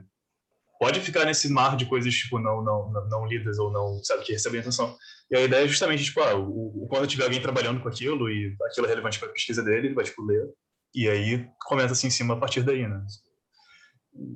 Tudo bem se boa parte deles não tiver nenhum comentário. Não sei, ou vocês sempre querem ter, tipo, o ideal seria sempre ter pelo menos 2 pessoas comentando, que nem o... Não sei lá. Não, também não sei. Eu vejo isso como uma crítica que vem justamente para detonar uma plataforma super interessante que foi criada como uma alternativa para essas megacorporações de edição de publicação científica e que não faz o menor sentido. Na maioria das vezes a gente não tem acesso ao peer review, porra. O que interessa se o artigo foi revisado por 6 pessoas, 2 pessoas ou nenhuma pessoa? O que interessa é que a gente saiba fazer aquela avaliação crítica do que a gente está lendo. Não interessa se é do pré-print ou é do revisão por pares. É claro que uma camada, né, uma layer de critério, né, que é o peer review, é interessante. Mas detonar a plataforma porque não tem comentários não faz o menor sentido. Eu nem acho que os pré-prints têm como a maior vantagem acelerar a divulgação de conhecimento, mas oferecer uma alternativa para estudos que não seriam publicados porque não são sexy, porque não tem um p-valor significativo. É uma outra plataforma para a gente procurar evidência quando está fazendo uma revisão sistemática, quando está fazendo uma decisão em termos de política de saúde pública. Então, tipo... começar a criticar, matar essa alternativa porque não tem comentário é a mesma coisa que dizer que só porque tem peer review é bom. E eu acho até, Michel, que essa questão é uma provocação até para as editoras. Não sei se o Olavo concorda, mas assim, a partir do momento que nas plataformas de pré-print, e existem plataformas que são muito boas, existe um espaço para... justamente o que você chamou, né, de artigos não sexy, mas que uma coisa que o Olavo fala bastante, né, da publicação de dados negativos ou de enfim, as editoras também, eu acho que começam a tentar refletir em cima do assunto de que tipo, que já é uma coisa que vem acontecendo, né? Que tipo de informação é importante? Por que só resultado é positivo? E mal ou bem isso, eu acho que essas discussões são importantes, porque hoje eu vejo os alunos pensando de forma diferente do que eu pensava 30 anos atrás. O que a gente, eu acho que entendia quando era, né, a gente, digo, a minha geração, entrando no laboratório, o artigo que estava publicado, ele era, né, a verdade ali, quer dizer, se você não tem até, inclusive, um bom orientador, que é ali um dos princípios de Hong Kong, que estão te estimulando a desenvolver um espírito crítico, você sendo um jovem, né, um aluno em início de formação, eu acho, então, assim, só para voltar à questão de que acho que as plataformas têm também esse espaço para estimular o questionamento de modo geral, assim. A gente tem um comentário aqui, é uma pergunta da Luciana. Você falar isso também? Isso. Não sei, Luciana, se você quer falar ou só leio aqui, que ela está perguntando o que vocês acham de trabalhos sendo submetidos ao mesmo tempo a várias plataformas de pré-print. Não sei se alguém quer responder isso. Você quer um exemplo? Não sei se foi direcionado. Eu não estou muito a par do problema, assim, então, nem vejo por que alguém faria isso, mas enfim. Número de pré-print. Oi? Seria na linha de gamificar, tipo, a métrica de número de pré-print publicados, aí sem ou algo do gênero. Ou só de aumentar, amplificar a divulgação, né? Eu acho que eu vejo essa discussão nesse sentido, assim, de que, poxa, é difícil a gente ter... A gente não tem boas plataformas que agreguem busca em várias plataformas de pré-print. Então, se você vai usar uma só, sei lá, cada pessoa vai escolher a sua ou vai escolher duas, então você botar em 3, 4, 5, talvez amplifique o público que consegue ler seu artigo, né? Mas eu acho que a duplicação de registros é um outro problema enorme para qualquer área bibliométrica. E essa é uma boa questão, porque, na verdade, cada depósito gera um DOI, né? Então, na verdade, se você está submetendo um report para diferentes plataformas, exatamente, eu acho que cai um pouco nisso que você está falando, Clarissa. É como se, acho que pode até ser considerado duplicação, publicação duplicada. Agora, de novo, isso pode cair num outro questionamento, né? Também, de qual é o problema disso, se a gente está falando em divulgação de conhecimento. Não sei. Eu acho que entra aí no que o Michel tinha falado do pré-print como uma ferramenta tecnológica de fazer esse bypass, assim, das editoras e tal. Então, acho que agora tem outras iniciativas tentando trabalhar em tecnologias em cima de pré-prints para também facilitar essa troca com os autores, com os leitores, e que, né, são potenciais revisores de cada artigo, de cada trecho. Mas voltando um pouco para os princípios de Hong Kong, acho que também tem vários desses pontos que falam ali que faltam em termos de infraestrutura tecnológica para te permitir isso, né?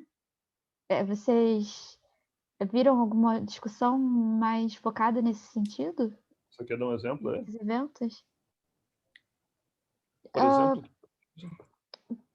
Por exemplo, o ORCID soluciona um problema tecnológico em relação à autoria, né? A atribuição correta de autoria e desambiguação de autores, enfim. Mas tem outras questões até de ciências abertas no geral, assim, de open science no geral, uma coisa tão ampla, mas que nem todas as áreas, quer dizer, algumas áreas têm boas plataformas, então você tem uma estrutura de proteína, você tem uma plataforma boa para colocar seus dados abertos lá, mas se eu tenho um dado de comportamento em animal, eu não sei onde botar, em que formato botar. Acho que também vai um pouco na linha do que tinham comentado lá no nosso Facebook, assim, basta compartilhar os dados, de repente a gente não deveria também, ou será que a gente, sei, falta tecnologia, falta algum tipo de ferramenta que nos permita colocar o dado público de uma forma melhor? Acho que é muito mais uma questão de convenções do que de ferramenta, né? Assim, de ponto de vista tecnológico, tá meio fácil com o mundo digital, sei lá, não deveria ter restrição de um monte de coisa que ainda existe por, sei lá, coisas das antigas. Mas de convenções, precisa ter jeito de anotar consistentemente, precisa ter os metadados necessários, etc. Isso é difícil de instituir. Tipo, nos campos que precisava disso para funcionar, tipo, o meu genoma que eu botei aqui é uma sequência de quê? Sei lá. As pessoas precisavam anotar e era claramente ia ser reutilizado. Em muita da ciência biomédica, tipo, esse não é sei lá, os dados não são um formato que alguém consiga reutilizar de uma maneira fácil. Só. Não foi pensado para isso ainda, infelizmente.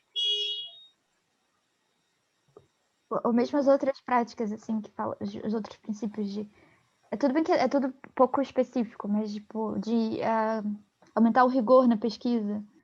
A gente tem boas ferramentas de implementar, sei, a randomização ou cálculo de tamanho amostral de um jeito fácil, mas elas não são ferramentas amplamente usadas. Eu não sei se é porque elas não são acessíveis, se falta algum treinamento, alguma questão de interface. O que vocês acham? Eu acho que esse ponto de treinamento, esse é um termo que às vezes não é muito bem recebido no português, mas, né, o training, ele é fundamental. Outro dia eu estava numa disciplina de pós-graduação de integridade e comentei sobre o curso do Olavo de estatística. Eu acho que a gente tem problemas tão importantes que não estão sendo resolvidos no processo de formação dos alunos, e acho que hoje eu vejo um gap muito grande entre os jovens pesquisadores e, né, os mais sêniores, nessa questão talvez que o Pedro tenha chamado de convenção ou de aceitação, ou dessa discussão de como transpor essas questões hoje com tecnologia ou com ferramentas que às vezes são...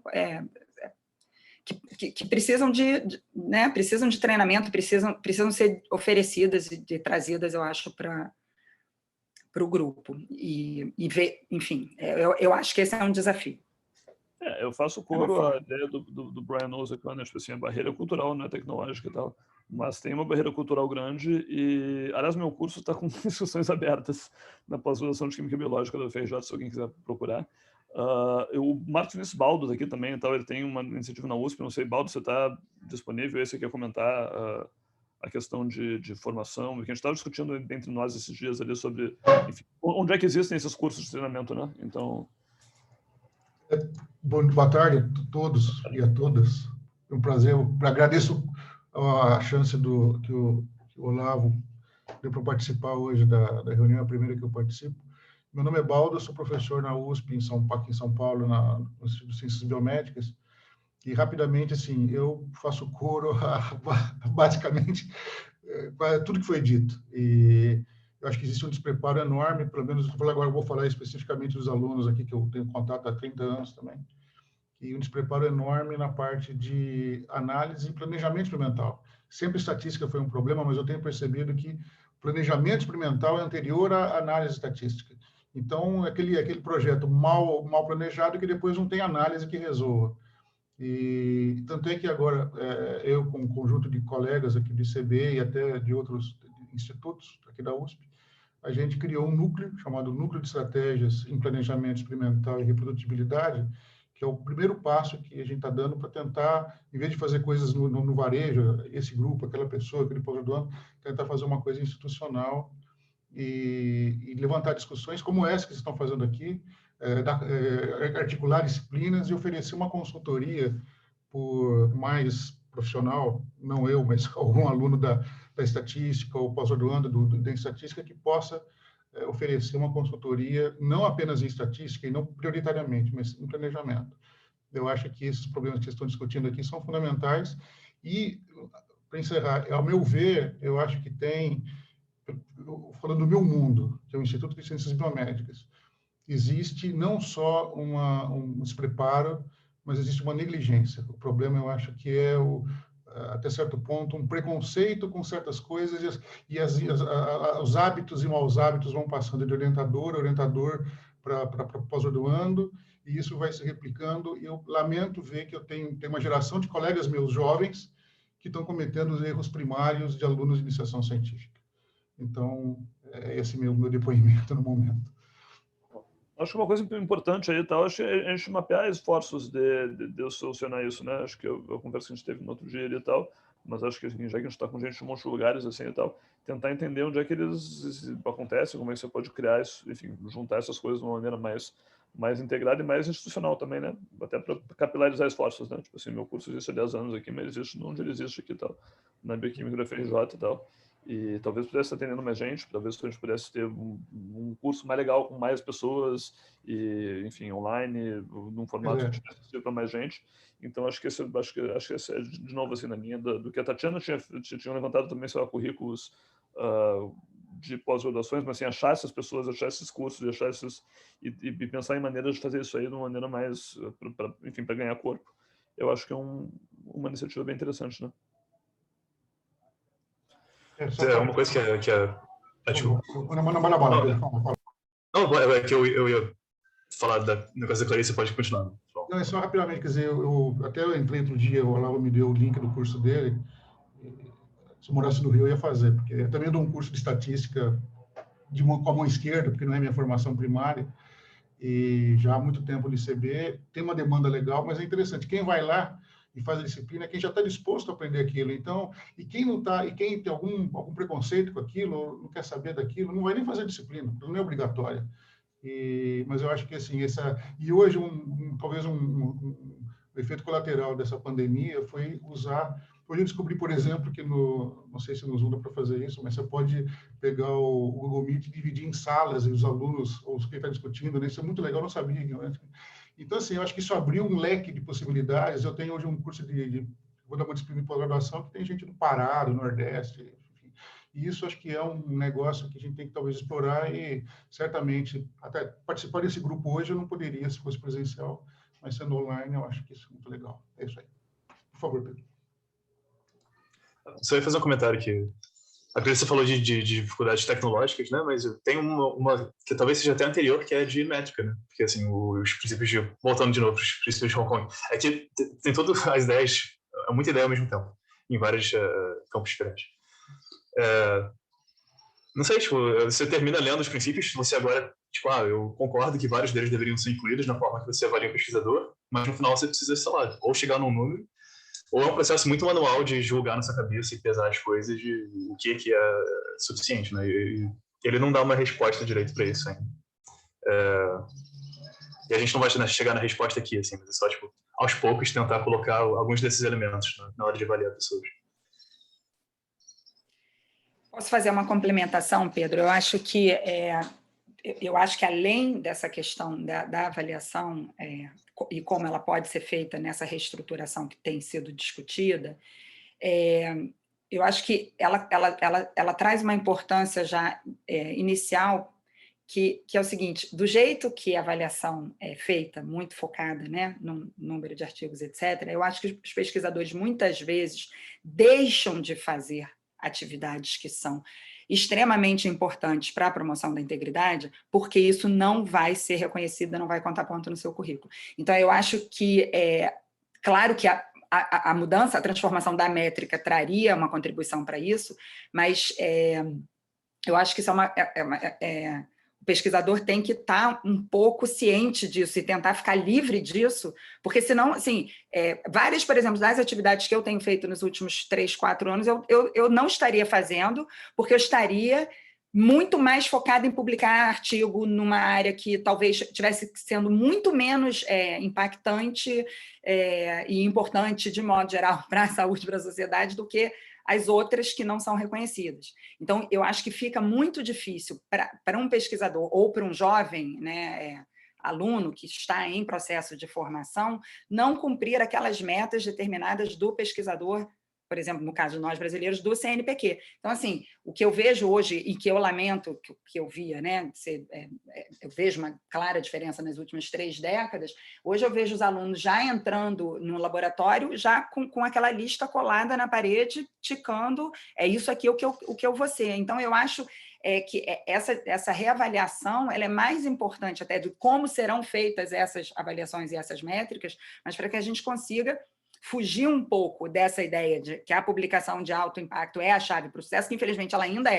acho que sim, acho que isso sim está mudando, mas ver principalmente nesse processo de formação, e eu tenho muita esperança na juventude. Eu vejo, é isso que o professor estava falando agora, eu vejo bastante diferença, eu acho, na geração mais antiga e nas jovens. Então, eu acho que, mais uma vez, por isso que uma discussão, por mais que o Olavo questione o que, de fato, isso tem impactado, né, hoje na ciência, eu empiricamente vejo isso no discurso dos jovens cientistas, e eu acho que é por isso que essa discussão tem que continuar. Mas, por outro lado, você não se sente reconhecida pelos seus esforços nos últimos 3, 4 anos? Assim? Me sinto reconhecida, assim, você diz o quê? No meu projeto de pesquisa CNPq, por exemplo, como pesquisa das minhas métricas, não. Eu não sei. Não encaixam no meu projeto como pesquisadora, por exemplo, as coisas ficaram... Tem que ser ajustadas, é claro, mas eu acho que existem vários. É claro que uma organização de eventos ou um curso de pós-graduação, essas questões elas continuam sendo semelhantes, mas eu acho que existem diversas práticas. Acho que a Clarissa acabou de comentar que alguém... Não sei, mas isso me remeteu a uma fala do professor Adalberto, que diz que várias vezes os orientadores dizem para os alunos não perderem tempo fazendo a disciplina de integridade oferecida na UFRJ, porque tem que estar na bancada gerando resultado. Então, eu acho que essa é uma visão que se estende a diversas outras atividades, entendeu? A partir do momento que você tem um orientador que acha que o aluno não deve sair da bancada para gerar resultado, porque aquilo tem que virar um paper, a gente perde muitas outras atividades que não são reconhecidas como importantes para a promoção da integridade. Eu não sei se essa visão está baseada em evidência, né? Quer dizer, até que ponto realmente, assim, inclusive por razões selfish, vale a pena você ficar na bancada. Cara, assim, eu me sinto plenamente reconhecido pelo que eu faço hoje em dia, mais do que quando eu ficava no laboratório. Em termos de tudo, assim, tal, de visibilidade, de financiamento, desde que a gente começou. Sim, você é um ótimo exemplo. Sabe, e acho que isso vale. Espero que a Clarissa possa dizer a mesma coisa também e tal. Então, assim, eu não tenho certeza que realmente não vale a pena, sabe? Acho que assim, é um momento de transição em que, sabe, você se dedicar a algumas coisas específicas tem retorno, inclusive, para você mesmo, assim, tal, sabe? Acho que a gente tem que meio que desfazer a ideia de que você tem que ser um bom samaritano e sacrificar para... Não, cara, pô, se você é boa ciência e tocar em assuntos relevantes, eu acho que você vai ser recompensado pelo sistema vigente, na verdade, assim, e tal. E acho que tem vários... Eu tenho vários exemplos disso, eu não tenho uma estatística para dizer se vale mais a pena você organizar um evento ou estar no laboratório, assim, e tal, mas eu tenho um montão de exemplos anedóticos em que talvez valha. Então, assim, acho que... De novo, assim, acho que levantar os critérios reais de concurso para a gente não ficar viajando em cima, porque ninguém jamais... Eu acho que é importante, né? Sabe, um pouquinho vale para coisa de... os revisores nunca vão aceitar meu resultado negativo. Essa visão existe nas pessoas, nos alunos, sei o que e tal. Tem evidência para isso, assim, e tal? Pouca, na verdade, assim, quer dizer, até onde sabe, publication bias é mais uma questão dos autores do que... Então, assim, se você tem uma regra que não, as pessoas não vão reconhecer isso, vão reconhecer aquilo, que fica meio que pairando aqui, mas ninguém nunca provou, acho que isso, às vezes, tem um impacto negativo, quando, na verdade, a regra nem existe, assim, talvez tenha vários lugares que aceitem, enfim... Isso com relação a isso de resultado negativo, eu estava lendo no Frontiers, em Nutrition, não sei se são todos os Frontiers, porque tem meio que uma norma geral, mas lá, short communication, encorajamos a publicação de negative results. Acho que várias revistas têm isso aí e tal, e assim, tem artigos da área clínica que, sei lá, mandam o mesmo artigo com resultado positivo e negativo e vem a taxa de aceite, não é tão diferente, né? Então, cara, é uma área específica, médica e tal, mas assim, mas paira essa coisa que jamais, eu achava isso no doutorado, assim, e tal. Então, sabe, às vezes desfazer o que paira e olhar para o mundo real é importante. Até para descobrir que talvez ele seja ruim também, né? Mas assim, acho que o tipo da coisa assim, o que está sendo contado nos concursos e tal, etc., é uma coisa que a gente deveria saber melhor, né?